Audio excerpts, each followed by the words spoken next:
Hi guys, welcome to our channel. ఈరోజు మన వీడియోలో నిన్ను నువ్వు మార్చుకుంటే నీ జీవితం ఎలా మారుతుంది అనే దాని గురించి తెలుసుకుందాం. చూడు మిత్రమా, జీవితంలో అందరికీ డ్రీమ్స్ ఉంటాయి.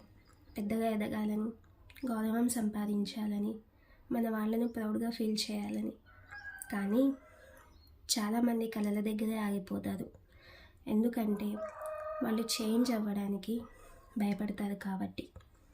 Remember this, if you want a better life, you must become a better version of your self. ఈరోజు నువ్వు స్ట్రగుల్ అవుతున్నావేమో. మనీ లేకపోవచ్చు, సపోర్ట్ లేకపోవచ్చు, ఎవరు నిన్ను అర్థం చేసుకోకపోవచ్చు. కానీ ఇవన్నీ టెంపరీ మాత్రమే. సన్సెట్ తర్వాత సన్ రైజ్ వచ్చినట్లే బ్యాడ్ డేస్ తర్వాత గుడ్ డేస్ కూడా వస్తాయి. ఒక విషయం గుర్తుంచుకో, నీ పరిస్థితిని మార్చేది లక్ కాదు, నీ మైండ్ సెట్. చాలామంది ఇలా అంటారు, సరైన టైం వచ్చిన తర్వాత స్టార్ట్ చేస్తాను అని. కానీ పర్ఫెక్ట్ టైం అనేదాని ఎగ్జిస్టెన్స్ లేదు. స్టార్ట్ చేసే వాళ్ళకే ఆపర్చునిటీస్ వస్తాయి. ఒక చిన్న స్టెప్ తీసుకో, ఒక చిన్న ప్రయత్నం చెయ్యి. Small actions create big results. నీ ఫ్యూచర్ ఈరోజు నువ్వు తీసుకునే డెసిషన్ మీద ఆధారపడి ఉంటుంది. గ్రోత్ అంటే కంఫర్ట్ జోన్ని వదిలేయడం. ఫర్ ఎగ్జాంపుల్, క్యాటర్పిల్లర్ కంఫర్టబుల్గా ఉంటే బటర్ఫ్లై అయ్యేది కాదు. Sometimes life breaks you only to rebuild you stronger.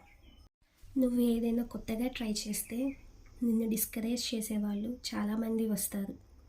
నీ వల్ల కాదు, నువ్వు ఫెయిల్ అవుతావు అని చెప్తారు. కానీ ఇది విను, people who never try anything will always judge those who are trying. ఫైనల్గా ఒకరోజు నువ్వు మిర్రర్లో చూసుకొని ప్రౌడ్ ఫీల్ అవుతావు. ఎందుకంటే నువ్వు గివ్ అప్ ఇవ్వలేదు. ఎంత పెయిన్ వచ్చినా, ఎన్ని ఫెయిల్యూర్స్ వచ్చినా నువ్వు కంటిన్యూ అయ్యావు. Remember, great things take time. కాబట్టి ప్రాక్టీస్ ఉంచు, హార్డ్ వర్క్ చెయ్యి, నీ మీద నమ్మకం పెట్టుకో. నువ్వు కోరుకున్న జీవితం ఏదో ఒక రోజు తప్పకుండా దొరుకుతుంది. ఈ వీడియో మిమ్మల్ని ఇన్స్పైర్ చేసుంటే లైక్ చేయండి, షేర్ చేయండి, మరియు ఇలాంటి మరిన్ని మోటివేషనల్ వీడియోస్ కోసం మా ఛానల్ని సబ్స్క్రైబ్ చేయండి.